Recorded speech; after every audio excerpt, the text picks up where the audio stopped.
In order to get to know Serbian traditions, except Slava, we need to know about interesting traditions at Serbian weddings.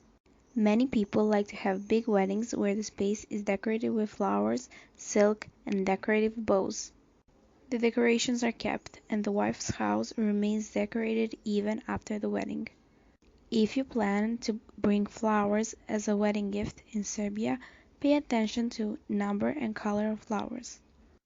You must not bring an even number of flowers because an even number is associated to funeral gifts. Also, the color of the flowers must not be yellow or orange because it's believed that these colors encourage jealousy. Now, one thing that shocks foreigners the most is buying a bride. At traditional Serbian weddings, the groom buys the bride from her relatives with money. This tradition has been repealed, but even today people jokingly buy a bride. Another very unusual tradition is shooting a rifle at an apple. The groom, in order to prove that he could protect his family, was given a task of removing an apple from the tallest tree in the yard with a rifle. Only if he succeeds, he can bring the bride with him.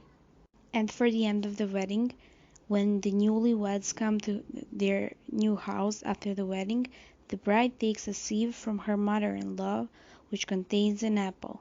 She throws an apple behind her back and throws the sieve on the roof of the house. If the sieve is kept on the roof of the house, the bride will also stay in the house. Thank you for listening, and I hope that you will come to Serbia and maybe even come to Serbian wedding.